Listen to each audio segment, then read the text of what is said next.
warahmatullahi wabarakatuh. Waalaikumsalam warahmatullahi wabarakatuh. Alhamdulillahilladzi arsala rasulahu bil huda wa dinil haqq liyudhhirahu 'ala dini kulli wa kafa billahi syahidan. Allahumma sholli 'ala sayyidina Muhammad. Rabbi zidna ilman warzuqna fahman. Rabbi shrah li sadri wa yassir li amri wahlul 'uqdatam min lisani yafqahu qawli. Amin ya rabbal. Ibu-ibu yang dimuliakan Allah, yang dicintai Allah, bagaimana kabarnya, sehat? Alhamdulillah. Kayaknya alhamdulillahnya Ruang kelas. kayaknya harus ada transpon dulu supaya alhamdulillahnya rada-rada lebih semangat. Bagaimana ibu, sehat semuanya? Alhamdulillah. Alhamdulillah, luar biasa. Allahu Akbar gitu ya. Bagaimana ibu sehat? Alhamdulillah, luar biasa. Allahu Akbar. Masya Allah, tabarakallah. Yang jawab pujiannya semoga Allah Subhanahu wa Ta'ala makin berkahi hidupnya. Semoga ilmunya makin manfaat. Semoga senantiasa sehat. Rezekinya makin berkah. Amal jariahnya makin ngalir. Dan semoga makin dimuliakan Allah dan kelak masuk surga dengan mudah, dijauhkan sejauh-jauhnya dari api neraka. Amin. Allahumma amin.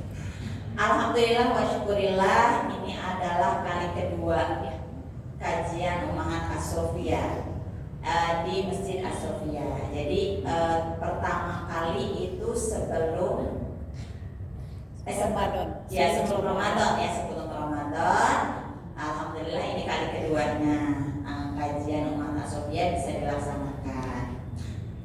Sebetulnya untuk pagi ini saya sudah menyiapkan materi yang akan diberikan ya, filenya gitu berbentuk PPT. Tapi qadarullah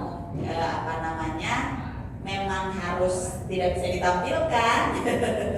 Tapi tidak mengapa, mungkin nanti kalau ada yang ingin lebih utuh ya, nanti insya Allah saya akan berikan kepada Ibu Ketua filenya. Kalau misalnya nanti ibu-ibu membutuhkan, jadi nanti bisa di-share di grup Ummahat ya, insya Allah. gitu ya. Jadi kalau sekarang kan menulis yang mungkin tidak akan ada di PPT-nya begitu ya. Yang inti-intinya saja. Karena memang sebetulnya itu hasil perenungan, Bu. Udah ada gambarnya pula. Itu bisa ditampilkan. Inilah namanya yang terbaik. Dan semua kita pun dikumpulkan di sini dalam keadaan terbaik.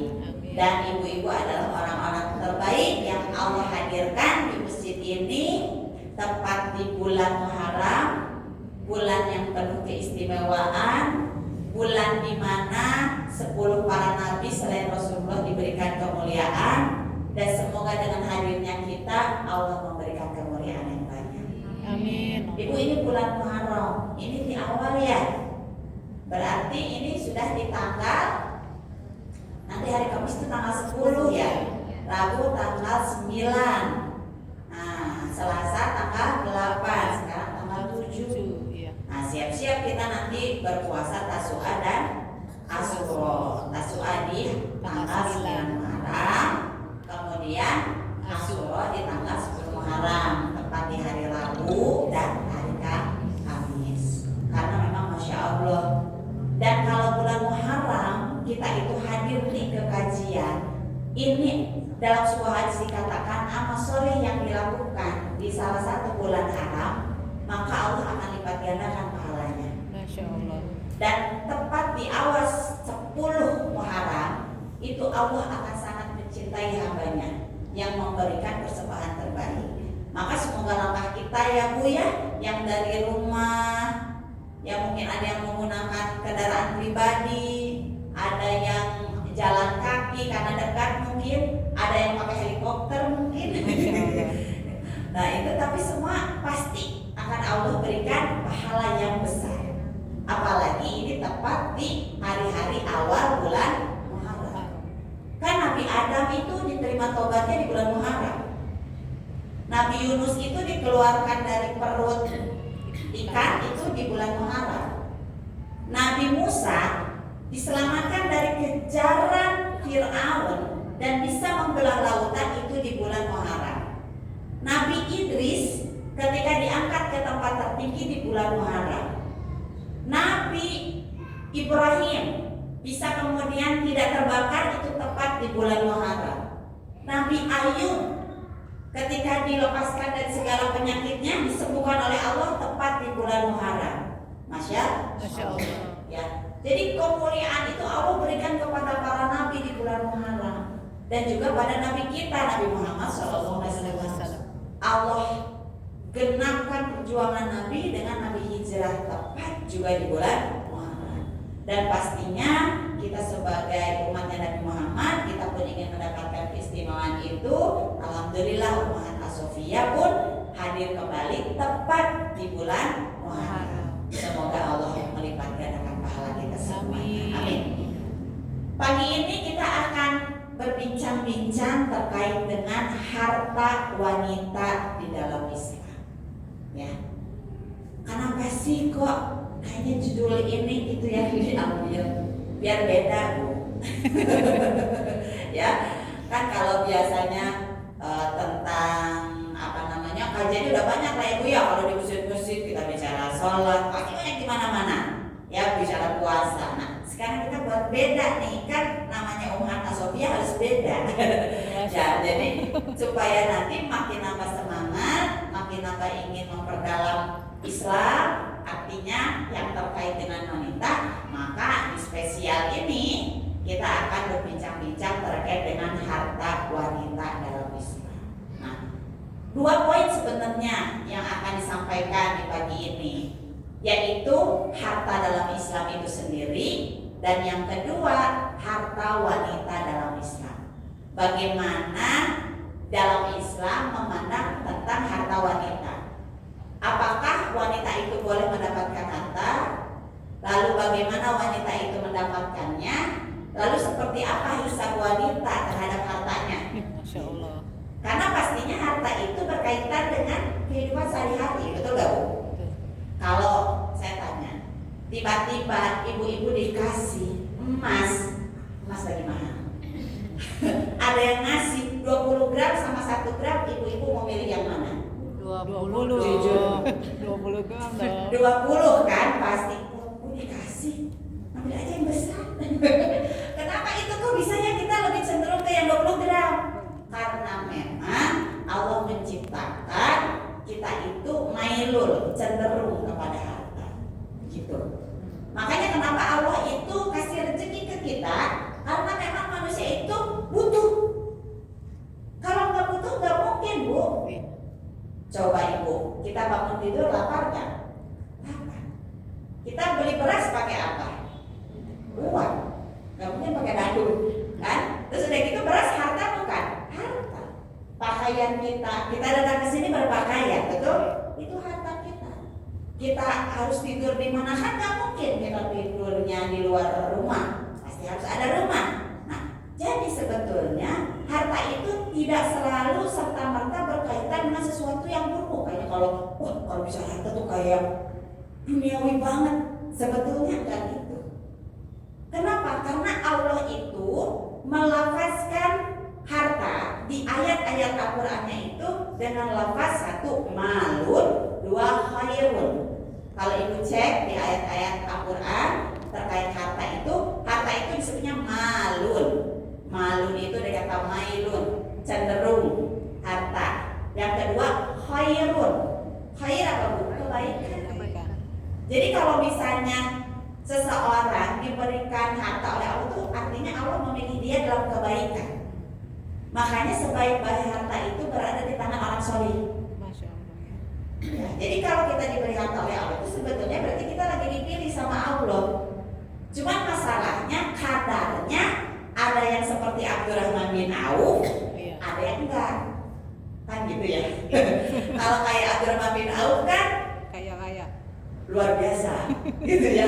Dia apa dikatakan gitu ya, lewat di batu aja Abdurrahman itu membuat batu seperti emas. Ini diumpamakan oleh para ulama. Karena Abdurrahman bin Auf itu nih ninggalin harta waktu hijrah di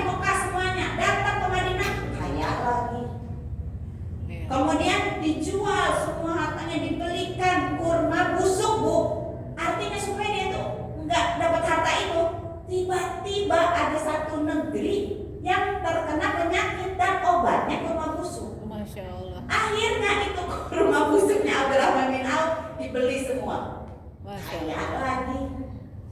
Abdurrahman bin Auf mau nangis karena kaya. Kalau kita justru Kebalikan. nangis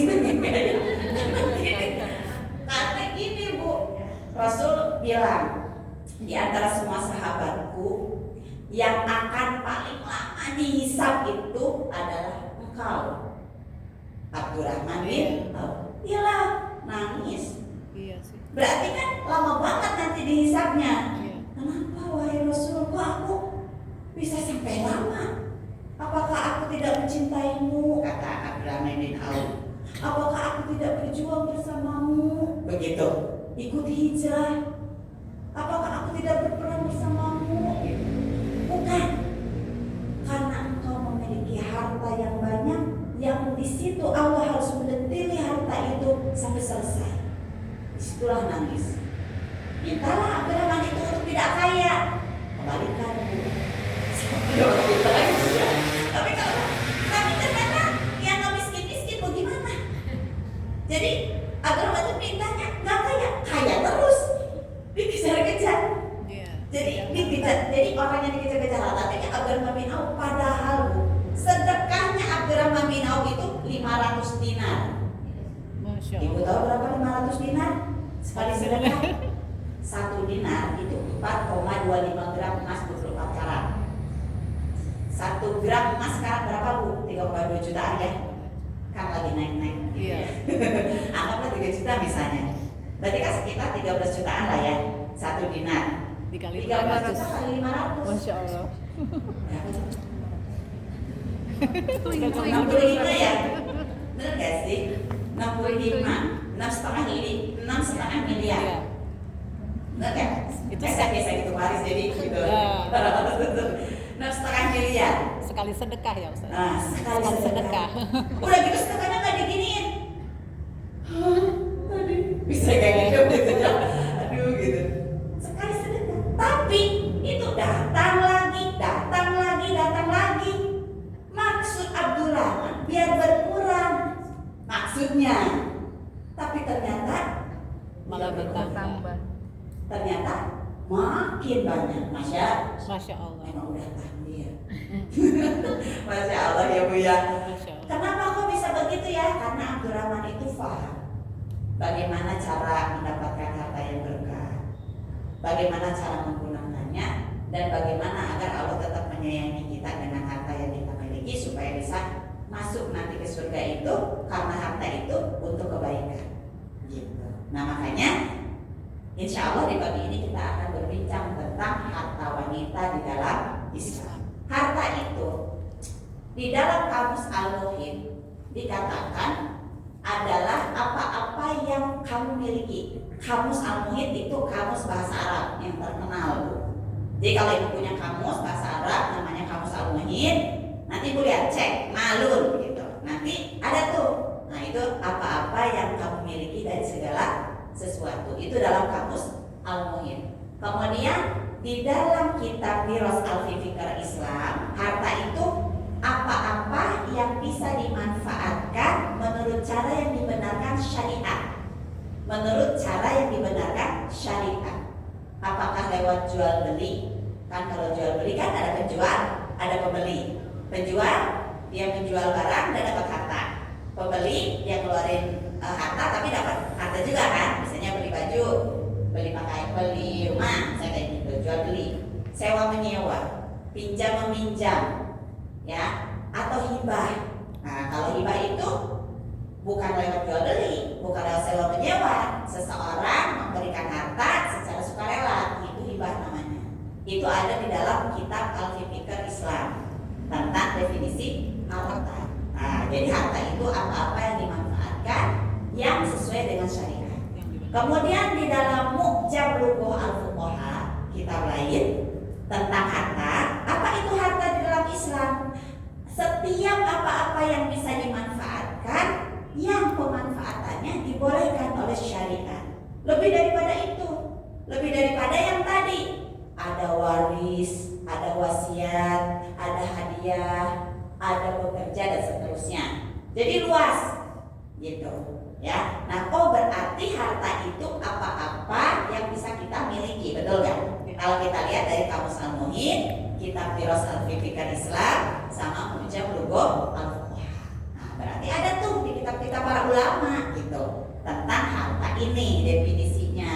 Nah, lalu kemudian dalam Islam harta itu seperti apa ya? Nah, ternyata pandangan Islam terkait harta itu hakikatnya milik Allah. Harta itu hakikatnya milik Allah. Karena harta itu sebelum kita lahir pun sudah Allah tentukan. Jadi pemilik sebenarnya itu Allah. Saat kita lahir baru harta itu diberikan. Kapan harta itu terakhir diberikan ke kita? Saat sakaratul maut. Jadi pada sebuah dikatakan tidak akan dicabut ajalmu sebelum sempurna rezekimu. Tidak akan dicabut nyawamu sebelum sempurna rezekimu. Oh, rezeki saya belum sempurna ya Allah. Bikin supaya berpanjang gitu ya. Tapi mau betul. Jadi kalau orang udah memang sakaratul maut terjadi, sangat sempurna rezekinya. Gitu. Takarannya enggak besar kecil sedikit banyak, tapi sempurna yang Allah berikan. Sudah ditakar. Jadi sebetulnya rezeki kita itu sama Allah itu sudah diperhitungkan dari mulai kita lahir sampai kita akan meninggal. Kita pakai baju apa, ada di mana kita, makan apa terakhir kita saat sakaratul maut. Kan suka ada yang haus gitu ya saat sakaratul maut kan ya. Ada yang pengen makan misalnya gitu.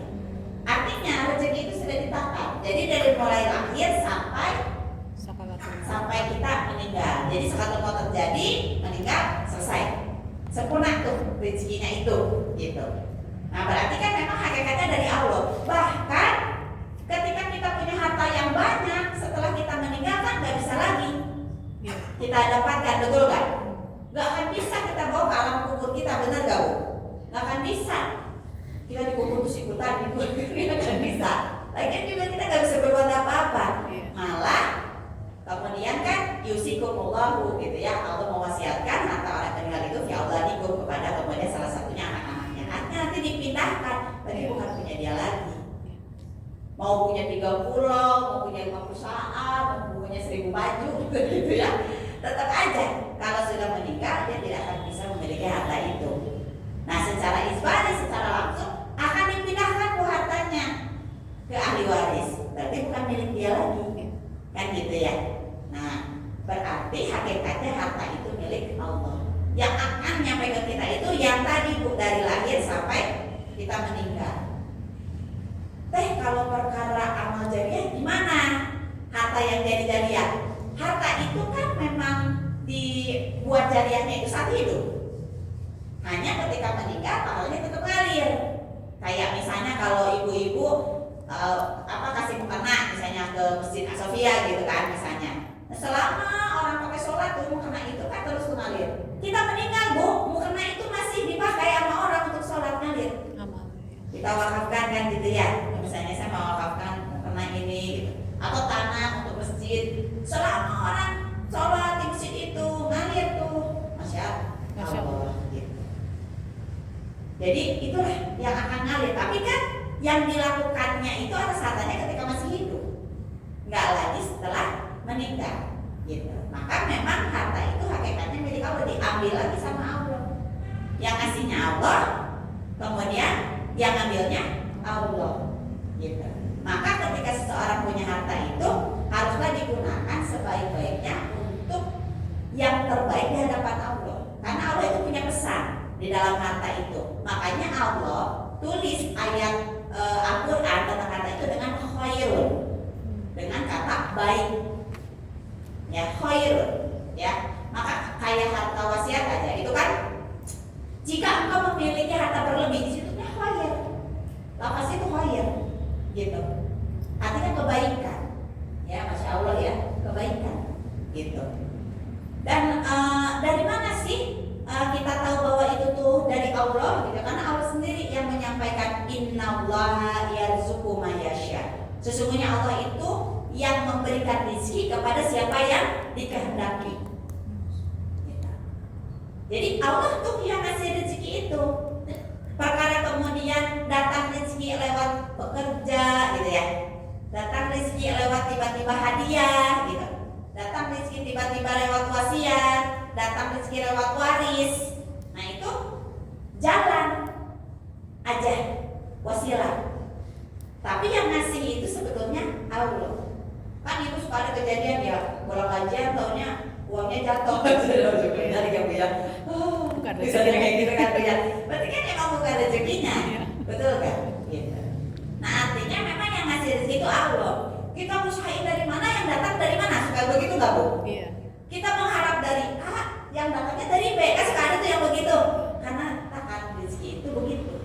Asalnya memang dari Allah Subhanahu Wa Taala. Dan banyak Bu ayat tentang Allah itu ingin mengatakan kepada kita rezeki itu memang dari Allah. Karena khalaqalakum kata Allah, Allah menciptakan kamu dan juga menciptakan rezeki untukmu.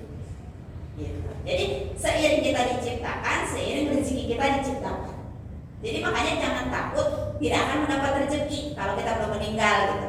Kan kita tuh suka tidak lebih percaya kepada apa yang digenggamannya Allah daripada digenggamannya manusia gitu ya. Aduh kalau belum ditangani kayak gimana? Padahal kan ada di genggamannya Allah. Nah itulah yang arizqu min Allah. Rezeki itu di tangan Allah. Maka memang hakikatnya punya Allah. Makanya ketika seseorang mempunyai rezeki itu dalam Islam itu kan dia akan makin seperti Abdurrahman bin Auf begitu. Akan semakin bersyukur, akan semakin taat ibadah, akan semakin mempersembahkan yang terbaik. Dia tidak akan pernah sombong, apalagi pamer. Kalau sekarang kan zaman sosial media, makan aja dipotong. Jadi status.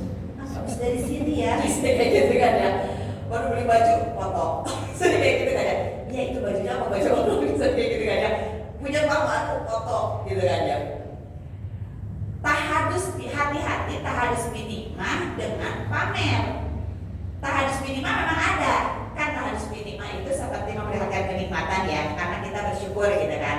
Tapi ingat itu harus dijaga. Niat lillahi ta'ala tahadus minimah. Tipis dengan kemudian pamer gitu. Ya mampir kayaknya sayang nih kalau nggak dipoto dilihatin ke keluarga besar, soalnya kayak gitu ya. Nah ini kan hati-hati. Tapi kalau kita harus nikmat, itu kan kita memperlihatkan kenikmatan bahwa kita ingin mengatakan Allah Maha memberi nikmat. Nah, di mana letaknya niat? Karena kan kalau ihsanul amal itu kan dua ya, satu niat karena Allah, dua caranya benar. Kayak kalau kita ngasih sumbangan ke anak yatim gitu, wah dijajarin semuanya, itu hati-hati, tak harus minimah kan? Apakah kita ada unsur lain? Karena aku ini 100 anak yatim dapat bagian itu saja kayak gitu. Kan itu hati-hati. Nah makanya bedakan antara tahadus minimah dengan ada unsur ingin dilihat. Nah karena apa? Rezeki itu bukan punya kita tapi punya Allah. Makanya kalau misalnya sudah memahami hakikat ini, insya Allah orang akan berhati-hati ketika mendapatkan harta, betul gak Bu? Iya. Dan orang tidak akan pernah sombong ketika punya harta, karena dia tahu itu bukan milik saya, memang miliknya Allah. Allah titipkan, terus saya bisa ngasih gitu. Kayak gini misalnya, penyumbang terbesar adalah apa gitu ya. Nah itu kan Allah titipkan harta kepada dia karena Allah tahu dia layak. Karena Allah tuh lagi ngamanahin gitu. Nah tapi ada yang, oh iya ini karena saya, padahal ini Allah yang menitipkan. Karena hakikatnya rezeki itu dari Allah. Hanya Allah menguasakan kepada kita. Jadi takarannya, Ibu sekarang itu ada yang pendapatan per bulannya ada yang 5 juta, ada yang 7 juta, benar gak Bu? Ada yang 10 juta, ada yang 15 juta, bahkan 30 juta, bahkan 100 juta. Beda-beda kan? Nah, di situ tuh sebetulnya Allah lagi menguasakan harta itu kepada hambanya, gitu. Jadi ini punya Allah, Allah kuasakan. Kadar dia segini, kadar dia segini, kadar dia segini, gitu. Dia bisa pakai ini, yang ini nggak bisa pakai ini, yang ini bisa pakai ini.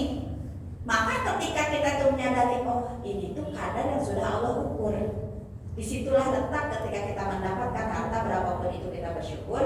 Dan ketika memang Allah sedang menguji sedikit kesulitan, maka kita tidak akan kufur. Seperti dalam sebuah ayat lain, sakartum la azidannakum wa la in kafartum inna azabi lasyadid. Barang siapa yang bersyukur, maka Allah akan tambah nikmatnya. hakikatnya barang siapa kufur maka akan ada azab yang pedih. Jadi kan hakikatnya kalau kita udah paham, oh iya memang bukan punya saya. Terhindarlah kita dari sifat ria, terhindarlah kita dari sifat takabur, terhindarlah kita dari sifat takasur bermewah-mewahan. Kita akan terhindar dari sifat merendahkan orang lain. Gara-gara OKB yang lain seperti gak ada. Gitu kan dia bisa deh gitu kan dia. Dia baru dikasih uang miliaran, seakan-akan seperti triliunan. Padahal dia baru miliaran bisa gitu. Kan dia tadi tidak bisa mengendalikan. Padahal hakikat Allah lagi ngasih kepercayaan ke dia. Kamu hartanya segini, takaranmu segini, kadarmu segini, maka kamu sanggup. Jadi ketika misalnya kita sedang menghadapi sesuatu tuh, wah mungkin memang saya kadarnya belum sanggup. Ada ya orang tiap bulan umroh, betul gak? Tiap tahun haji.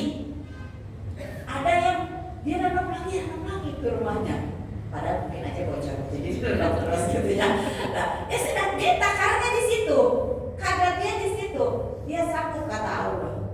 Tapi dia juga nggak tahu dapurnya kayak gimana kan gitu ya Bu ya. Ya tinggal fokusnya ke kita. Kalau kita misalnya belum bisa umroh nih sebulan sekali, nggak kayak dia. Yang terbaik karena ada takaran di kitanya. Nah, tapi mungkin nanti kenapa ya takarannya segini? Oh, ada pesan Allah mungkin yang belum dijalankan di mana kayak gitu. Oh, mungkin Allah pengen kita apa? Nah, jadi ada sesuatu yang pasti hikmah. Karena yang menguasakan itu Allah. Aminu billahi, berimanlah kepada Allah wa rasulihi wa anfiqu, dan kemudian infakkan di jalan Allah itu mimma ja'alakum mustakhlafina fi, apa-apa yang Allah kuasakan kepadamu. Jadi Allah itu akan menguasakan harta kepada seseorang yang Allah anggap layak. Itu dalam surat Al-Hadid ayat 7. Nah, dalam surat Al-Hadid ayat 7 Allah yang menguasakan harta kepada kita. Jadi yang menguasakan itu ya Allah. Jadi ketika seseorang itu punya rezeki, Masya Allah ya, ada orang warisannya segitu kayak gitu kan ya, karena memang dia dikuasakan. Kan saya itu sering ngitungin waris orang Bu, bukan saya gitu kan ya. Jadi saya tuh sampai ini, kalau saya ngitungin waris kan kadarnya kan beda-beda ya, tergantung harta orang yang meninggalnya gitu. Pada saat saya tuh pernah menghitungkan harta adalah gitu sebuah keluarga. Saya tuh gini, Masya Allah ada ya orang tuh, sampai saya tuh sampai banyak tuh slide-nya gitu, karena saya menghitung ini. Oh gitu ya. Ini bukan hanya di Jakarta ya, Teh. Ini dari sini. Masya Allah, kasih gitu ya. Oh berarti takarannya di situ. Tapi ada yang kemudian, kita pengen dihitungin, tapi ini mah berbetulnya uangnya aja. Oke, nggak apa-apa. Kan takarannya di situ beda lagi. Jadi ada juga yang kemudian segini. Jadi ketika, tapi ada hikmahnya gitu ya. Ketika akhirnya banyak yang konsultasi waris itu, yaitu oh iya ya betul ya. Allah tuh mustakhlafin, menguasakan kepadanya. Ini dikuasakan segini dan ada nyata gitu maksudnya. Sampai, ini masih ada yang kenapa belum dimasukin gitu ya, Masya Allah ini udah banyak banget kata saya. Jadi harus ngitungkan, kadang harta itu kan ada yang berbentuk rumah, ada yang apartemen, ada yang tanah, ada yang sawah, ada juga yang gabungan A, B, C, D, E, F, G gitu ya. Saya pernah ya sekitar 3 bulan lalu ada yang minta dihitungkan saya suaminya meninggal katanya, saya kan punya anak, saya hanya ada ibu mertua masih ada katanya, saudaranya masih ada, tapi saudaranya bilang nanti kalau udah dihitungin sama negara nanti bilang aja itu aku kasih ke ibu sama ke dirimu, maksudnya ke iparnya kan berarti istri dari saudaranya ini yang meninggal.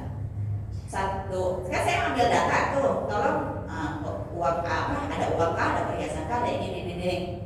Masuklah data itu ke saya gitu. Tabungan ada 5 gitu ya, terus udah gitu 3 itu kosong. Saya gini, Bu ini kan ibu cantumin tabungan, tapi kenapa ini nilai nominalnya nggak ada?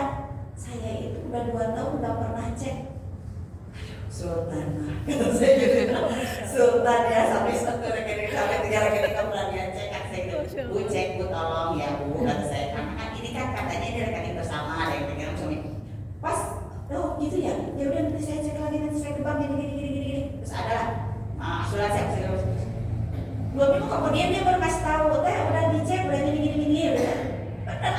lumayan gitu. Kan bukan, ini kan masalahnya ahli waris bukan hanya ibu, ada ibu mertua. Saya bilang gitu, misalnya ada ibunya mayat kan, kasih, masya Allah ya, Allah tuh kasih. Mungkin ya karena beliau juga berkarir, jadi merasa ya sudahlah gitu. Maksudnya cuma kan, lah saya mau yang hitungin, pasti saya nggak tahu ini jumlahnya berapa gitu. Tapi masya Allah, berarti memang Allah itu mustalafin akan memasahkan gitu kepada seseorang itu, masya Allah, harta gitu kan ya. Ya bukan dilihat dari sedikit banyak besar kecil, tapi memang harta itu aja diamanahkan, dikuasakan gitu ya. Dan lalu apakah boleh wanita itu memiliki harta? Boleh ya dalam Islam, karena Allah juga menyampaikan apa-apa yang diusahakan laki-laki dan apa-apa yang diusahakan perempuan maka boleh baginya ada bagiannya. Jadi perempuan itu boleh memiliki harta. Ibu, ini berbeda dengan masa jahiliyah. Masa jahiliyah itu wanita itu tidak boleh memiliki harta, Bu. Tidak boleh memiliki harta satu, bahkan dia juga tidak boleh mendapatkan harta waris. Bahkan dia jadi objek. Jadi kalau saat ibu nih suaminya meninggal, dia tuh bisa diturunkan jadi warisan untuk anak laki-lakinya. Nauzubillahimindzalik. Masa jahiliyah tuh kan menjijikan sekali gitu kan ya, maksudnya gitu kan ya. Nah itu kalau di masa jahiliyah itu wanita itu. Tapi ternyata Islam hadir, masya Allah, masya Allah. Allah tuh langsung dibolehkan wanita mendapatkan bagian dari apa yang diusahakan. Dibolehkan wanita mendapatkan warisan. Dibolehkan wanita mendapatkan hibah dan seterusnya. Masya Allah. Jadi di dalam Islam dibolehkan wanita itu untuk memiliki harta. Nah, nanti kan harta itu berarti apa yang dia miliki, bukan apa yang dia kelola. Karena wanita itu nanti bisa memiliki harta dan bisa mengelola harta. Gitu. Oh gitu sih, iya. Karena kalau nanti dimiliki bisa jadi warisan kalau dia meninggal. Nah, tapi kalau dikelola enggak tuh. Kembali kepada yang pemilik dari pengelolaan itu. Gitu. Ya, jadi ada dua jenis harta itu. Gitu. Harta yang memang dimiliki wanita, harta yang memang dikelola oleh wanita kalau di dalam Islam. Dan memang harus milkiyah fardiyah. Harus kepemilikan individu.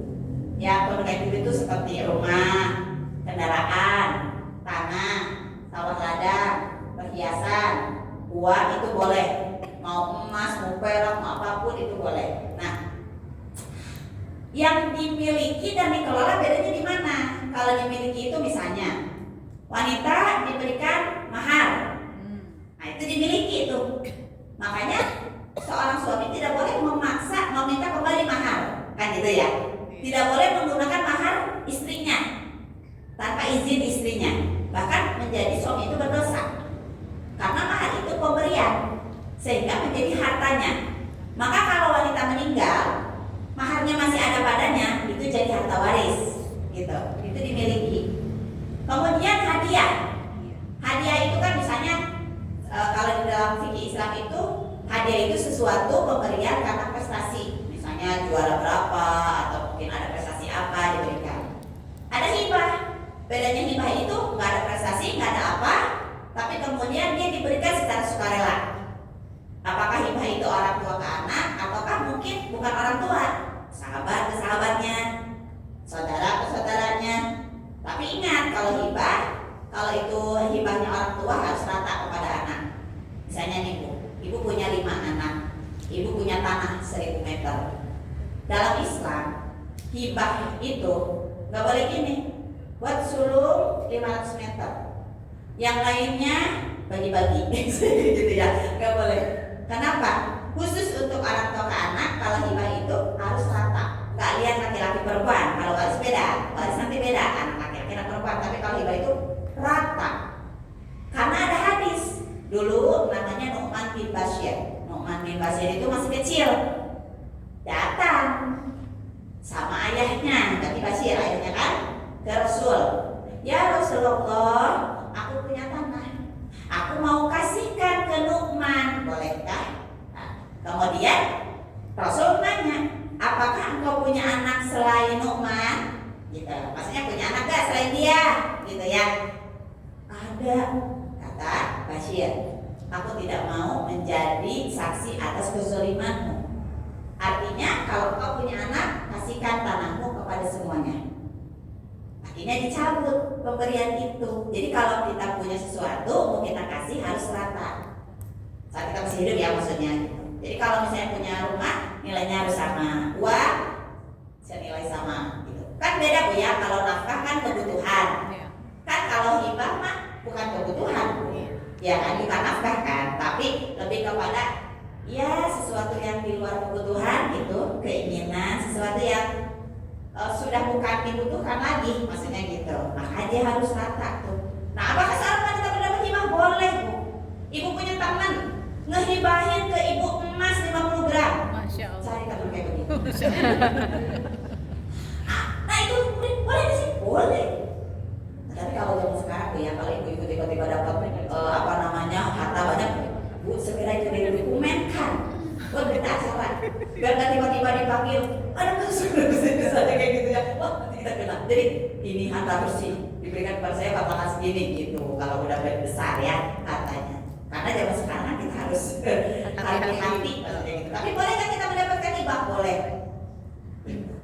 Nah kemudian apa lagi? Lewat bekerja, lewat berdagang, lewat wasiat.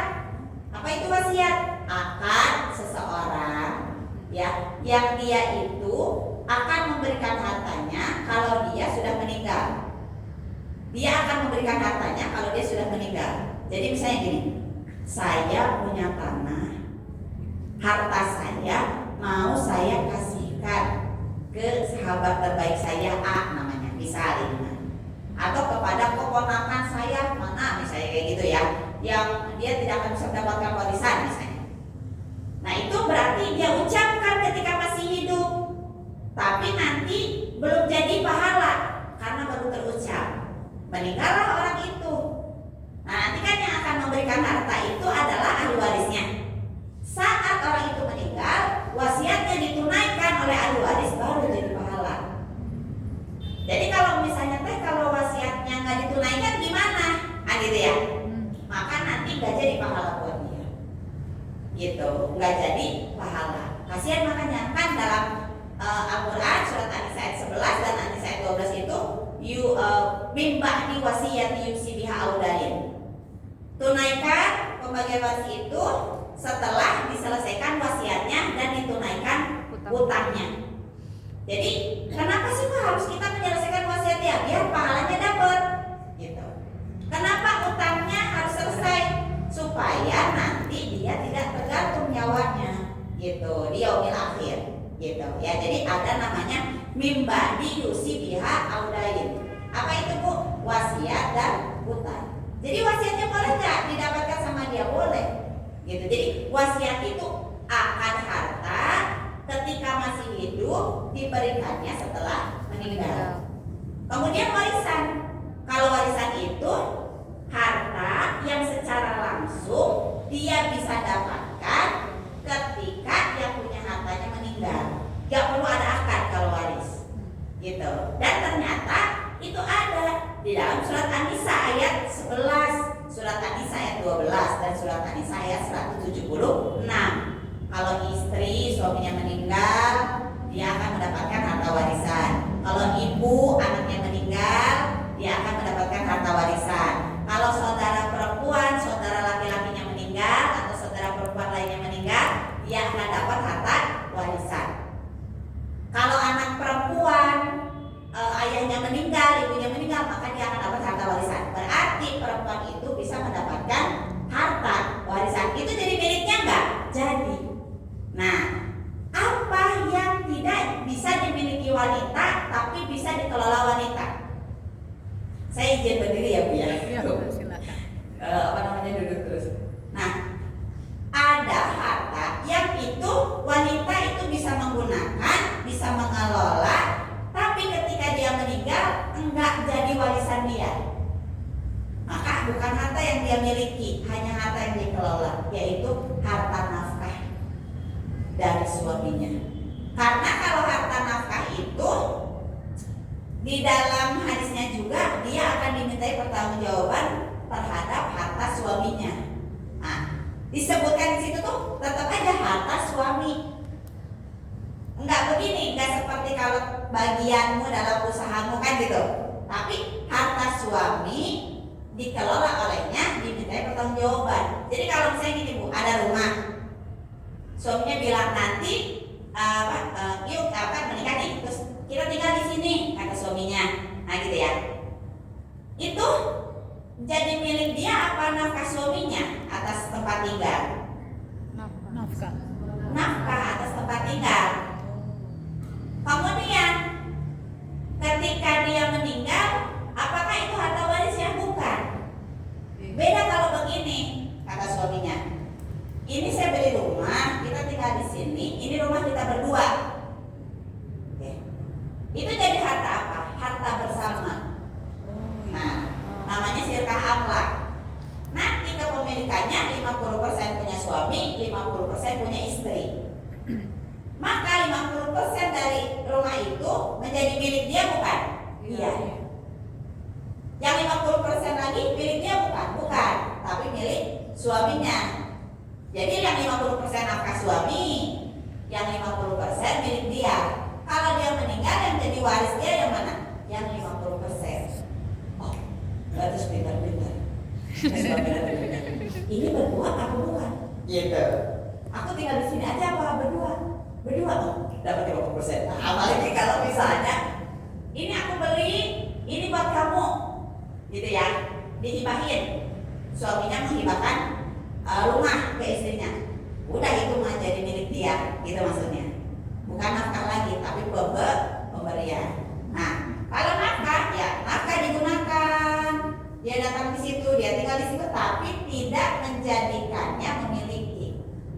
Terus nih kalau misalnya makanan, pakaian yang dari hasil nafkah misalnya gitu ya, yang kemudian dia makan, ya halal. Dia kan ngelola, ya halal dia makan, halal dia minum, halal dia pakai, gitu maksudnya. Tapi dia mengelola itu, gitu. Makanya kata-kata pisahnya itu adalah engkau akan mempertanggungjawabkan harta yang kau kelola dari harta suamimu kan gitu. Nah, jadi kemudian itu jadi disebutlah nafkah, maka menafkahkan. Nah, makanya kayak perhiasan itu bukan nafkah. Nafkah kan paling makanan ya Bu ya, minuman, pakaian, tempat tinggal. Kalau misalnya perhiasan jadi nafkah, kasihan bukan suami. Gitu kan ya. Kan jadi wajib gitu ya, harus gitu kan. Tapi kalau misalnya suami datang ngasih emas nih ke ibu-ibu 5 gram, itu mah pemberian. Maka itu jadi harta milik kita, bukan kita kelola. Maka ketika kita meninggal, emas itu menjadi harta warisan, gitu. Nah, makanya disinilah kenapa wanita itu memang punya harta, karena ketika dia meninggal pun ada di dalam Quran surat An-Nisa, dia bisa mewariskan harta kepada suaminya dan kepada anak-anaknya. Karena harta warisan itu harta yang dia miliki, gitu. Memiliki apakah ya tadi, dari bekerjakah, dari dagangkah, dari hadiahkah, dari hibahkah, dari wasiatkah, atau dari warisan dari orang tuakah, kan gitu ya. Nah itu karena dia memilikinya. Tapi kalau pengelolaan keduanya apakah akan diminta pertanggungjawaban? Iya. Yang dimiliki kan nanti akan ditanya, gitu kan ya. Yang dikelola juga akan ditanya. Makanya kalau suami nih Bu ngasih ke kita gitu ya, tiap bulan kan akan tuh Bu, kita sedekahin, nggak full pahalanya ke kita, gitu. Tapi nanti kalau misalnya kita menyedekahkan dari harta nafkah, anggaplah misalnya kita sedekah 50.000 gitu ya, maka nanti 25.000-nya pahalanya ke kita, gitu. 25.000-nya pahalanya ke suami, gitu. Tapi kalau misalnya kita mendapatkan itu harta kita nih, kita tuh bekerja, maka kita itu kemudian dapat hadiah, kita dapat uang 50.000, kita sedekahin full itu pahalanya kita, gitu. Tapi kalau untuk nafkah ini memang harus atas izinnya. Oh nanti saya boleh sedekahin ya, boleh saya ini, gitu. Nanti kalau ada kebaikan di dalam nafkah itu bagi dua pahalanya. Gitu. Enak aja sih Bapak, kita yang sedekah dia yang dapat pahala. Tapi kan karena tadi Bu, kita hanya mengelola, gitu. Jadi bedakan antara memiliki dengan mengelola. Tapi dua-duanya akan mendapatkan pahala dari Allah, gitu maksudnya. Akan jadi kebaikan, begitu ya Bu ya. Nah, kemudian bagaimana agar harta itu menjadi berkah? Berkah itu kalau Imam Al-Ghazali mengatakan ziyadatul khair, bertambahnya kebaikan. Jadi ziyadatul khair itu makin bertambah kebaikan, makin bertambah kebaikan, makin bertambah kebaikan. Maka yang pertama syaratnya harta itu haruslah harta yang disenangi Allah. Satu, ya harta yang berkah untuk wanita itu adalah satu harta yang disenangi Allah. Maksud dari harta yang disenangi Allah itu apa? Harta yang disenangi Allah itu adalah dalam sebuah kitab para ulama mengatakan harta yang membawa kebaikan bagi pemiliknya dan orang lain. Jadi kalau misalnya punya rumah, orang bertamu tuh enak, gitu. Ada punya rumah, ada pengajian, kebaikan lah, gitu maksudnya. Ada punya rumah, orang yang tinggalnya nyaman, gitu ya. Maksudnya nggak kotor tapi bersih dan seterusnya. Jadi harta yang disenangi itu harta yang mau kebaikan. Pakaian digunakan untuk menutup aurat, pakaian jadi kemudian dipakai untuk pengajian. Nah itu jadi harta yang disenangi Allah karena membawa kebaikan, gitu. Membawa kebaikan bagi pemiliknya maupun orang lain. Yang kedua, syarat harta berkah bagi wanita itu adalah harta itu akan menambah ketakwaan. Kenapa? Apa kaitannya dengan takwa kan gitu ya? Karena kan salah satu syarat Allah akan memberikan rezeki tidak terduga itu adalah ketakwaan. Bertakwalah kamu kepada Allah, maka Allah akan jalankan rezeki yang tidak disangka-sangka, akan datangkan rezeki yang tidak disangka-sangka. Maka sebetulnya ketika kita diberikan rezeki itu bisa jadi karena takwanya kita. Maka ketika Allah memberikan rezeki ke kita itu haruslah menjadikan kita lebih bertakwa. Kan gini, semakin kita dikasih rezeki kan akhirnya semakin kita bersyukur nih Bu. Semakin kan akhirnya Allah tuh maha baik ya Allah datangin ini ya dan seterusnya. Disitulah kemudian seseorang yang diberi nikmat itu akhirnya makin rajin sholat, makin rajin datang ke pengajian, makin kemudian menguatkan dirinya menutup aurat. Itu kan menambah ketakwaan tuh. Nah itulah harta yang disenangi. Tapi kalau ada orang dikasih harta, dia lupa sholat, dia lupa ngaji, dia lupa segala macam, maka nanti harta itu tidak akan disenangi Allah. Ada satu kisah nyata, saya punya teman saya punya tantenya itu luar biasa kaya raya, pengusaha lah namanya. Terus udah gitu keponakannya ini teman saya, sholat, ikut kajian yuk gitu maksudnya gitu ya. Oh nggak bisa aku gini bla bla segala macam. Satu saat Allah itu kasih satu teguran, akhirnya divonislah beliau ini kanker, gitu, stadium 3. Siapa yang ditelepon pertama kali oleh tantenya saat dapat itu keponakannya itu?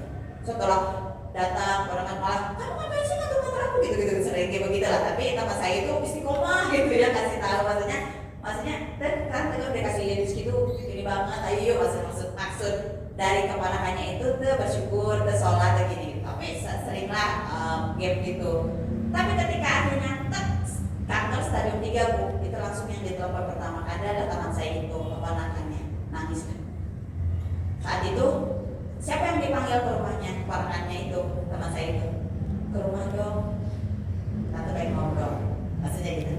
Padahal selama ini kalau datang apa sih kamu usia risih gitu datang dia tuh padahal dia tuh maksudnya mau pengen tantenya jadi baik ya sebenarnya gitu, tapi kan sih anak imusan apa segala macam gitu kan.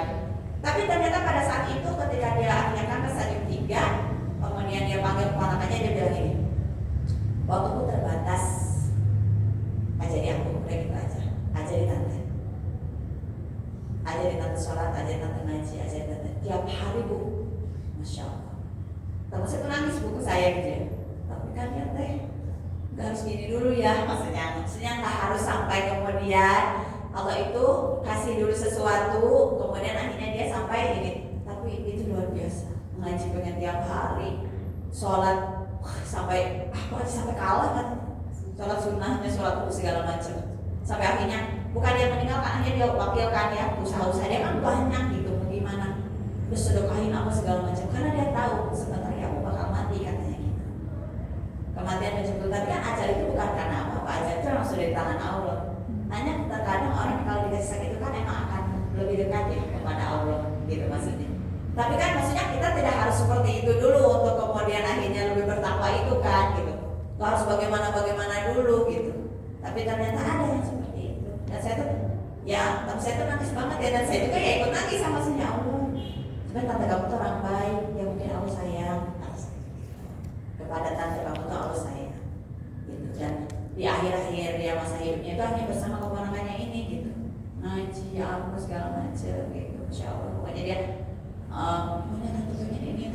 pensiun, tentu pengen ini, tentu pengen sedekah, tentu pengen ini, terus segala macam. Karena dia merasa bahwa dirinya tuh memang akan berulang, gitu kan? Karena memang ya kematian itu kan cambuk ya. Makanya kan kalau dulu wanita itu kan nggak boleh ziarah kubur dulu ya, sampai akhirnya kan ada salah satu sahabiah minta ke Rasulullah, ya Rasul, kami juga wanita yang memang ingin mendapatkan kemuliaan, bolehkah kami mengingat kematian kami dengan kami boleh berziarah? Akhirnya diizinkan sama Rasul, tapi dengan syarat tidak boleh meratap, tidak boleh menangis. Dasarnya itu. Jadi kalau kita di kuburan Bu, jangan nangis gitu, meratap-ratap, kan ada ya orang kenapa suka begini, kalau kuat nggak kayak gitu kan ya, jangan sampai pingsan gitu saat dikuburin gitu kan, suka ada kan yang begitu ya, hanya kan repot ini mau masukin mayat ini nggak yang pingsan gimana kejadian, makanya mendingan nggak usah. Kasarnya gitu, boleh kamu berjalan kubur tapi kamu tidak boleh menangis yang merau-merau, kamu tidak boleh meratap, tapi kamu datang ke sana untuk mengingat kematian gitu. Karena kematian itu capek, bolehkan akhirnya, tapi syaratnya tadi. Nah kita kan kalau lagi berziarah itu kita nggak boleh tuh sambil menjadi teriak gitu, karena nggak boleh. Nanti yang ada dosa akhirnya gitu kan. Syaratnya kan itu, tapi ingatlah kematian saat kamu berziarah. Bolehlah akhirnya. Nah ini kan sebenarnya belum ya, tapi memang ya itulah, kalau seseorang sudah ditimpa sesuatu pasti akan tersadar. Gitu. Tapi kan kita tidak harus dengan pukulan keras dulu baru tersadar betul, gitu.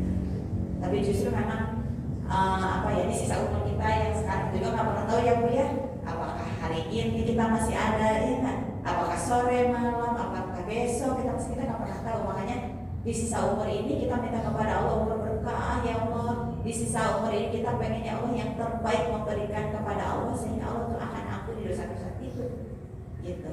Ya apalagi nih, jangan lupa ibu berpuasa Tasu'a dan Asyura itu ya, karena dalam sebuah hadis dikatakan puasa Asyura akan menghapuskan dosa setahun yang lalu kalau ikhlas, caranya benar.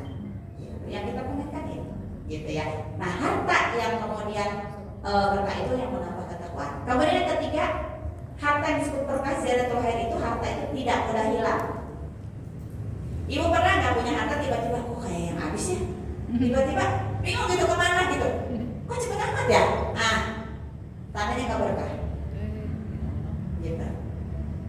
Jadi kalau harta itu mudah hilangnya, nggak berkah itu tandanya. Jadi menurut para ulama itu kalau tidak mudah hilang, gitu. Aduh saya mau kehilangan ini, misalnya kayak gitu kan ya, misalnya ya. Artinya mungkin harus cabut, mungkin ada sesuatu yang nggak berkahnya pada harta itu. Jadi kalau kehilangan sesuatu jangan kemudian seperti menangis meratap gitu misalnya. Aduh, hilang. Ada bisa jadi nggak berkah itu harta diambil sama Allah. Gitu. Karena harta berkah itu tidak mudah hilang. Gitu, Masya Allah ya, tidak mudah hilang. Beda Bu kalau disedekahin gitu ya, diinfakkan, ini hilang aja gitu kayak, kok waktunya cepet habis ya? Kemana ya? Ya padahal dimakan apa, tapi beda kan orang yang memanage dengan orang yang dia poya-poya segala macam, hilang aja gitu. Kayak nggak ada bentuk, maksudnya gitu. Kayak nggak ada sesuatu, nggak berkah itu.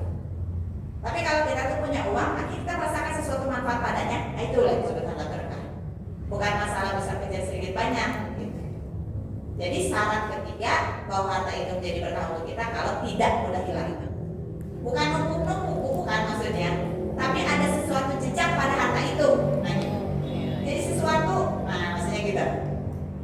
Jadi satu benda yang berharga lagi kan, jadi sesuatu yang bisa dimanfaatkan lagi kan, nggak hilang begitu aja.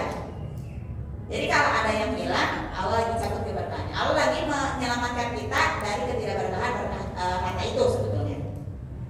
Jadi jangan sampai kemudian galau selama setahun gara-gara harta, misalnya ada yang hilang gitu ya.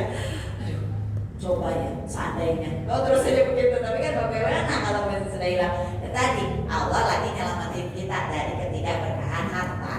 Karena syarat harta berkah itu tidak mudah hilang. Gitu, Masya Allah. Nah kemudian yang keempat, ciri harta itu berkah adalah harta itu tidak akan membawa kita pada maksiat. Jadi yang keempat itu harta yang berkah itu adalah harta yang dia itu tidak akan membawa kita kepada kemaksiatan.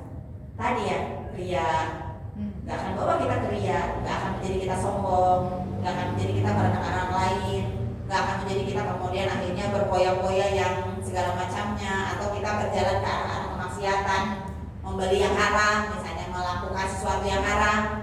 Nah, maka harta itu berkah kalau nggak sampai ke sana. Tapi kalau akhirnya membawa kita ke arah sana, itu berarti halnya nggak berkah. Jadi, dia kaya tapi dia menjadi sombong, nggak berkah sebenarnya hartanya. Karena harta dia begitu, atau dia merendahkan orang lain karena harta dia begitu. Gitu. Jadi cirinya itu apa tadi? Tidak akan membawa kepada kemaksiatan. Gitu. Ciri harta berkah. Jadi kalau ada orang makin kaya makin bermaksiat, berarti nggak berkah. Kelihatan aja gitu, ya. Padahal tidak. Gitu pada intinya. Tidak akan berkah padanya. Dia itu seperti orang takut kehilangan. Ada orang semakin kaya semakin takut. Benar nggak? Ada gitu. Kalau semakin tenang kan harusnya dia semakin kaya semakin jadi husu gitu kan ibadah. Dia jadi nggak husu gitu ibadah. Kayak Korun. Nah, Korun kan gitu. Kan dulu kan Korun itu kan alim kan gitu kan, cerita Korun itu kan baik gitu Bu. Terus diberikan harta, diberikan lagi harta gitu ya, diberikan lagi harta. Masih tuh baik sampai kemudian sama Allah dikasih sesuatu banyak banget, dia nggak bisa ngendaliin. Nah di situ akhirnya mulai maksiat itu hadir. Nah ini tenggelamkan lah dengan hartanya kan gitu. Kan dulunya orang baik sebenarnya, tapi ya karena tadi harta yang membawa kemaksiatan itu lupa. Kenapa? Harta itu malun, artinya mailun, muyul. Itu tuh kecenderungan, cenderung. Nah gitu. Jadi mau kemana nih dibawanya kan gitu kan. Nah, padahal dengan harta sebenarnya kita bisa masuk surga dengan mudah, bukan jadi ke neraka, bukan. Harusnya masuk surga dengan mudah karena sebenarnya harta yang dimainkan oleh orang beriman itu akan jadi sesuatu. Gitu. Kemudian harta berkah itu adalah harta yang membawa kebahagiaan. Bahagia ketika dia makan harta itu dengan halal, bahagia ketika dia memakai pakaian dari harta yang halal, bahagia ketika dia sedekahkan. Jadi saat sedekah itu dia tuh bahagia gitu. Enggak gini. Berat misalnya gitu ya. Jadi harta yang dia gunakan itu tuh jadi dia bahagia. Apakah yang dia makan, apa yang dia gunakan, apapun yang dia berikan, membawa dia menjadi bahagia. Jadi dia tuh senang. Sama sedekah kayak Abdurrahman bin Auf gimana sih? 500 dinar Bu. Masya Allah. Saya tanya, kalau ibu punya uang 6,5 miliar, ya kan kalau Abdurrahman bin Auf kan langsung disedekahin ya. Kalau ibu kira-kira berapa? Nanti ada langsung seragam rumah Hatta Sophia. Masya Allah. Semua. Pengajian kedua biru, pengajian ketiga pink, gitu. Saking bingung udah apa ya kalau berapa? Seret, beres. Tahu dia datang lagi. Berapa utang? 100 utang. Ibu 1 utang berapa? 10 bulannya. Berangkat umroh Bang. Masya Allah ya, gitu kan ya. Datang lagi. Karena tadi ibu udah bahagia. Bahagianya bukan hanya sekedar buat dia pakai, tapi untuk dia jadikan pemberian pun dia bahagia gitu. Jadi saat sedekah tuh dia bahagia, tersenyum saat dia masukkan uang ke kotak infak. Gak gitu kan tadi. Senyum aja gitu bahagia, senang gitu. Gimana sih Bu? Ada datang pengemis, senang aja gitu Bu. Alhamdulillah dapat pahala. Gak gitu. Masya Allah. Karena bisa jadi lewat tangan dia lah kita ditolong. Kan kita tuh gak pernah tahu nanti di surat mustaqim kita itu nanti disaksikannya sama siapa. Kan surat mustaqim itu kan syirat itu kan beliku-liku gitu. Kucing aja bisa jadi saksi Bu nanti di syirat. Kucing yang kita suka kasih makan. Berarti kalau kucing yang suka diguyur sama kita bisa jadi saksi. Oh dia suka gituin aku gitu kan, dia bisa jadi gitu sama kita. Saya gimana pun kan ada yang suka gitu kan, kucing ada yang enggak. Ya itu sampai dipukul, nanti dia malah bersaksi. Dia menjadi saya ya Allah gitu, binatang juga begitu Bu, gitu ya. Jadi apalagi kucing kan saya Rasul gitu kan ya gitu. Jadi kalaupun kita ya nggak bisa gimana gitu, tapi kita kasih makan nih, saya mau atau mungkin kita datang sama dia tiba-tiba dikasih uang misalnya ya, dikasih hati gitu, dia bakal jadi saksi. Jadi orang-orang yang tidak kita kenal kemudian kita beri sesuatu, karena kita nggak kenal dia. Beda kalau kita kenal, gitu ya.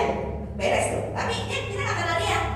Terus dia kadang-kadang kita juga dia akan jadi saksi nanti. Ya Allah dia sudah memberikan kebaikan, dia sudah memberikan terus sampai karena perjalanan kita tuh panjang Bu. Ya nanti kan kita tuh di alam kita di dunia ini rata-rata berapa sih umur? Kalau umurnya umat Nabi Muhammad rata-rata 70 tahunan. Ada sih yang 80 tahun tapi 1-2, benar nggak? Ada yang 90 tahun tapi 1-2 kan? Ada yang 100 tahun tapi 1-2, rata-rata 70. Ada yang 60, bahkan ada yang 50, ada yang 40, ada yang 35, ada yang 25 kan gitu ya, umur kita nggak tahu. Tapi rata-rata segitu. Di alam barzah itu pun kita 7.000 tahun, lama. Tapi ada yang lebih lama Bu. Ibu cek di Al-Ma'arij nanti. Itu perjalanan terpanjang kita adalah pada saat kita nanti berada di Yaumul Mahsyar. 50.000 tahun. Dalam sebuah hadis juga dikatakan Allah itu akan mengumpulkanmu seperti Allah mengumpulkan anak panah. Kemudian Allah tidak akan peduli padamu, maksudnya dibiarkan. Makanya nanti yang akan menolong hanya Nabi Muhammad sallallahu alaihi wasallam dengan syafaatnya. Jadi Allah itu tidak memperhatikan, dibiarkan seperti anak panah yang berkumpul yang berdesak-desakan. Perjalanannya lama Bu, 50.000 tahun. Kita tuh akan melewati Yaumul Ba'ats.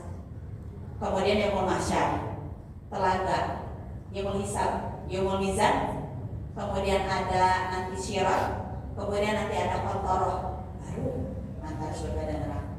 Jadi setelah Syirat itu nggak selesai Bu, ada Qantarah namanya. Qantarah itu jembatan di antara surga dan neraka. Kalau secara fisik nih diselesaikan di Yaumul Mizan, nanti saksi-saksi sudah selesai di Syirat. Selesai di Syirat kita misalnya nggak tergelincir nih, jangan sampai. Karena kalau tergelincir satu hari kita akan disiksa seperti 1.000 tahun. Nauzubillah minus nauzubillah kan dicuci di neraka bukan dicuci di mesin cuci begitu ya. Neraka itu Bu, panasnya itu dulu Nabi Adam pertama kali ke dunia kan nggak ada api nih, maksudnya nggak nemuin api.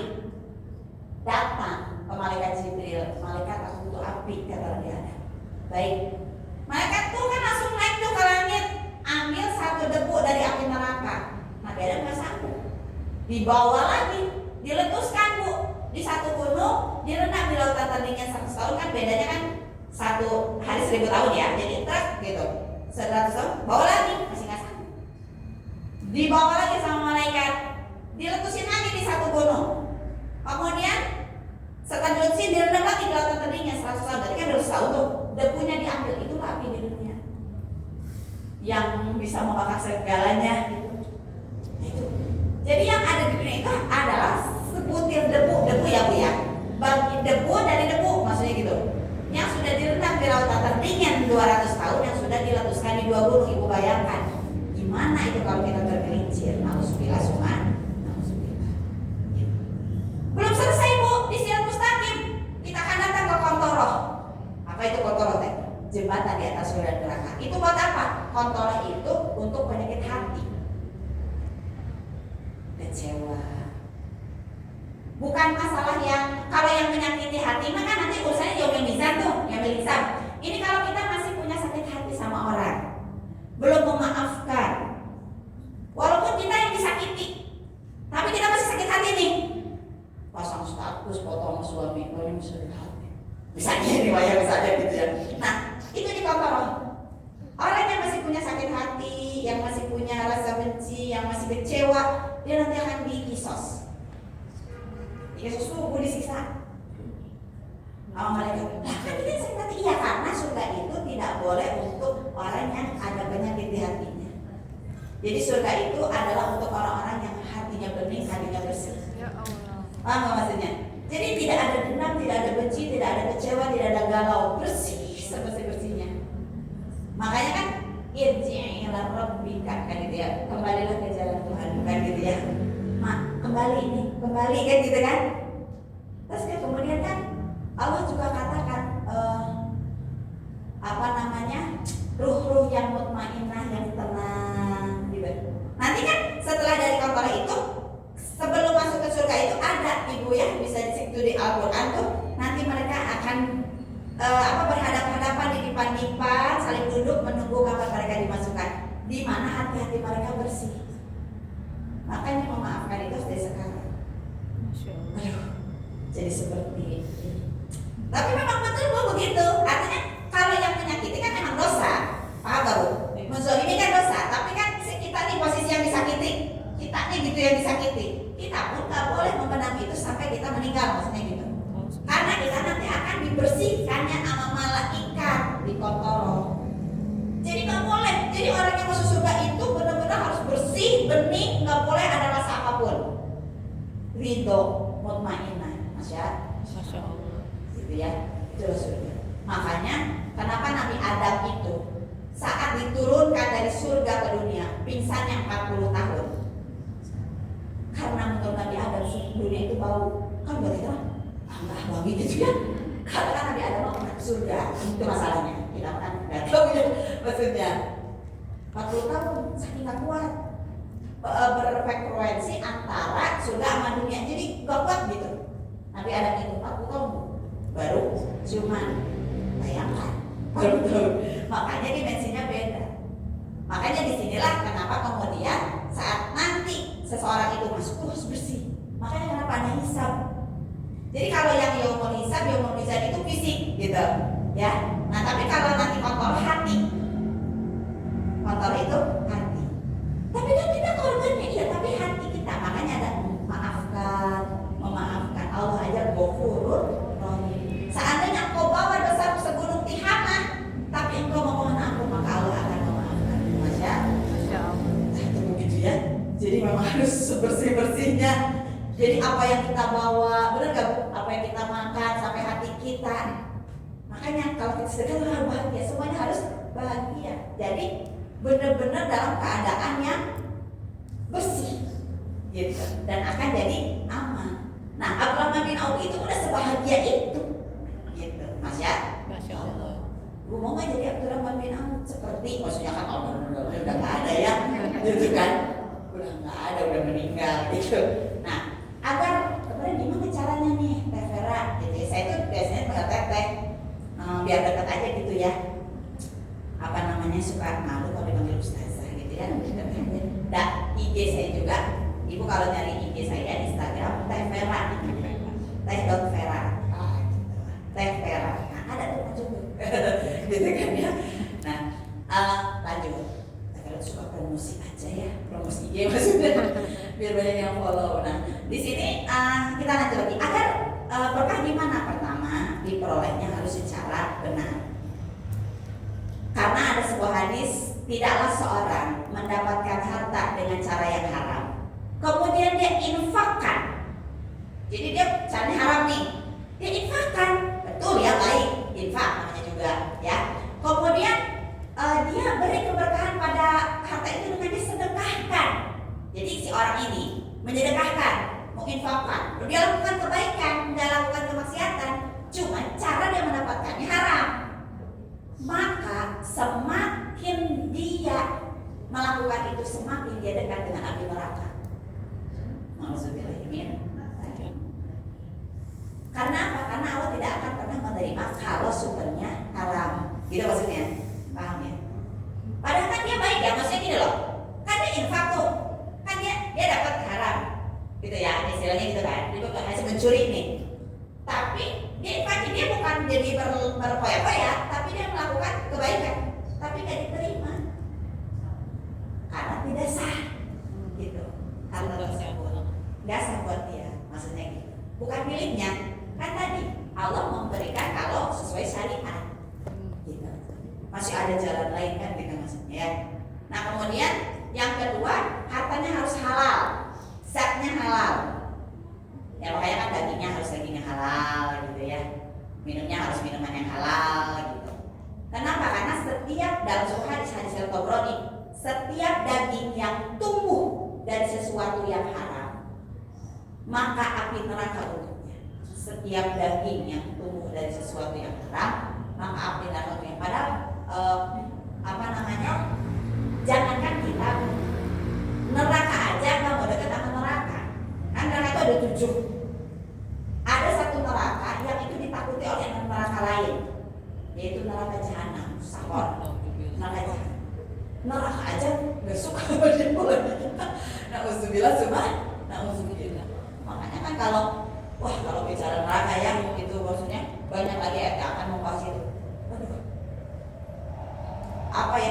tidak ada nafas gitu, merintih gitu, dibakar, kulitnya angus dan seterusnya. Nauzubillah summa nauzubillah gitu. Nah kemudian yang ketiga, bagaimana caranya biar akhirnya berkah nih? Harta harus selalu disyukuri. Lain sakartum walain kafartum, lain syakartum la azidanakum walain kafartum inna adzabi lasyadid. Jadi Bu, saat kita makan bersyukur, saat kita berpakaian bersyukur, besar kecil sedikit banyak bersyukur. Pada saat posisi ya Allah kenapa ya, aduh sebetulnya segini kok baru datang segini. Kayak kamu ya, kadang ada kehidupan kan kita yang aduh gitu ya. Tapi tadi lain syakartum la azidanakum walain kafartum inna adzabi lasyadid. Bersyukur. Kita udah bangun tidur aja udah harus syukuri, benar kan? Ya Allah, berarti kan kita gak mati mendadak, maksudnya gitu kan ya. Karena kan sesuatu yang merugikan manusia itu adalah mati mendadak dan pikun. Gitu. Iya kan mati mendadak kita jadi gak ada siap-siap bertobat, benar kan? Walaupun kan gitu juga, ya kalau ditanya, kan yang manusia yang ditanya tentang kematian kan hanya Nabi Muhammad. Saat malaikat Israel datang, wah kasih Allah, assalamualaikum kan gitu. Allah ingin bertemu, tersenyum. Apakah engkau sudah siap sekarang atau nanti? Ditawarin. Nabi mah jawabnya sekarang aja. Kalau kita ditanya pemahaman, bisa nggak 1000 tahun lagi gitu? Kalau kita gitu, tapi kan masalahnya kita nggak dapat kuota ditanya Bu. Kalau udah ngeliat, udah kita belum bisa apa-apa kan. Nah kita nggak bisa ngeliat malaikat ya, kecuali ya ini Israel juga kita nggak tahu kayak gimana kan gitu. Tapi kan hanya satu sosok yang kemudian ditanya, dan sosok kedua yang perempuan adalah Fatimah. Saat kan Fatimah tuh melihat, diliatin Israel itu, nangis. Fatimah tuh tahu itu siapa, gitu. Nangis akhirnya kesini kan terus, kan gitu Fatimah itu. Kemudian dibisikkan. Setelah dibisikkan itu tersenyum. Ternyata apa yang dikatakan oleh Rasul? Nanti 6 bulan lagi kau akan menyusulku. Coba kalau digituin sama dokter kita, maaf, waktu ibu tinggal 2 bulan. Langsung sakit ini, sakit itu, langsung gak bisa tersenyum pun sepertinya tidak bisa. Tapi Sayyidah Fatimah itu langsung tersenyum, bahagia, berhenti menangis karena tahu akan lagi bersama dengan Rasulullah SAW. Ya lalu udah harapan itu mau udah dijamin masuk surga, betul gak ya? Ya Allah, kalau kita kan belum, tapi ya ini insya Allah salah satu yang akan bisa membuat kita mudah ya adalah saat sudah datang hadir ke kajian-kajian seperti ini, duduk di majelis-majelis yang lapangan seperti ini gitu ya. Ya kita meningkatkan, kan kita memang tidak pernah tahu kapan ajal itu. Ibu jangankan kita, Imam Syafi'i ibu yang sudah hatam Quran di usia 7 tahun, di usia 8 tahun hafal 1200 hadis, di 13 tahun sudah bisa menjadi mustahid, yang kalau perjalanan dari Mekah ke Madinah hatam Quran 16 kali, dan kalau Ramadan hatam Quran 60 kali, itu tidak percaya diri dengan amalnya. Masya Allah. Seperti ibu-ibu dan 60 kali hafal di Ya Allah. main di langit. Bagi dua tapi kan di sini mah ini ya. Duh ya Allah. Ibu Imam Syafi'i ibu yang hatamnya 60 kali Ramadan.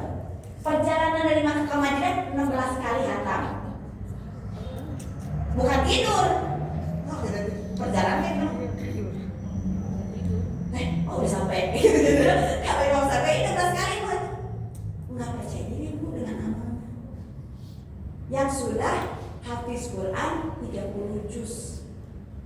Insya Allah kita juga ya Bu ya. Amin. Nah, juz ke 30 apa juz ke berapa. Tapi insya Allah kan kita masih ada umur ya Bu ya. Amin. Ya mudah-mudahan Bu ya. Kemudian yang berikutnya adalah dalam sebuah hadis riwayat Ahmad dan hadis dari Bukhari, ya amru wa ya amru nikmal malus sholih lil maris sholih. Sebaik-baik harta adalah di tangan hamba yang sholih, maka digunakan untuk kebaikan. Sebaik-baik harta di tangan hamba yang sholih.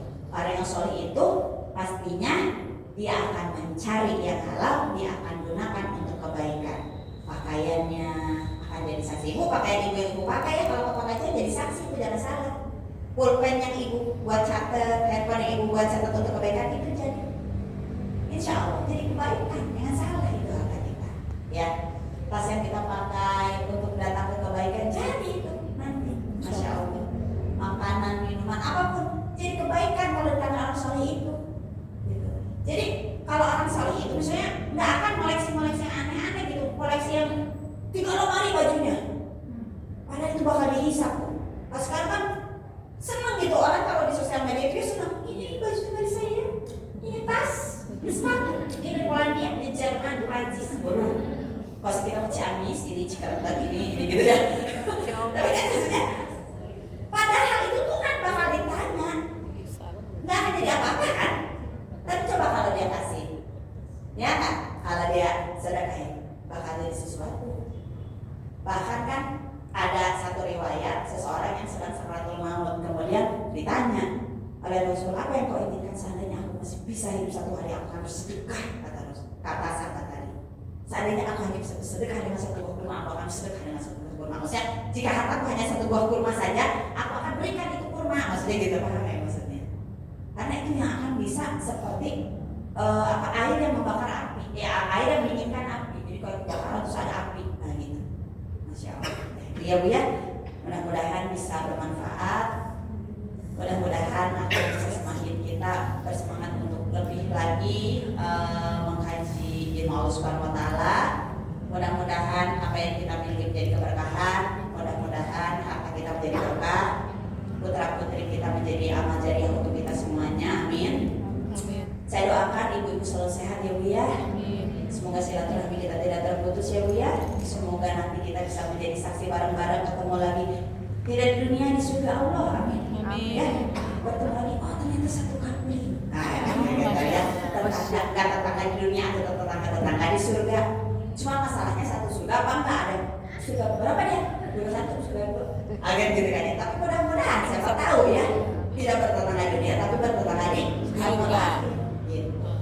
Seperti ada sebuah saya suka ini di kalau ini sebenarnya ibu ya, sebelum saya tutup nih, suami istri itu ada yang suami istri itu di dunia dan dia jadi bakal jadi suami istri lagi di surga, ada Bu ya. Tapi ada Bu jadi suami istri di dunia tapi tidak lagi jadi suami istri di yaumil akhir. Kan nggak mungkin Fir'aun sama Asia berjodoh lagi ya gitu kan. Gak mungkin Nabi Lut sama istrinya berjodoh lagi, gak mungkin. Tapi ada Bu, dia tidak berjodoh di dunia, ternyata jadi berjodoh di surga. Masya Allah. Dia berjodoh dengan aku di dunia. Maka berjodoh di surga, emang tahu apa di surga ini mana gitu kan ya? Ya artinya sepupu, karena tadi, oh ternyata pasangannya masuk neraka, dia masuk surga, kan gak mungkin sama gitu maksudnya. Ya artinya janganlah kita terbawa oleh dunia. Tapi jadikanlah pijakan dunia ini sebagai sebuah ladang. Karena kita tidak pernah tahu, pasangan pun kita tidak tahu, gitu maksudnya. Janganlah kemudian terlalu cinta kita kepada diri yang lebih, karena Allah juga mengatakan kejarlah akhirat dan lupakan dunia. Bukan kejar dunia dan lupakan akhirat, bukan, tapi kejarlah akhirat, jangan lupakan dunia. Insya Allah.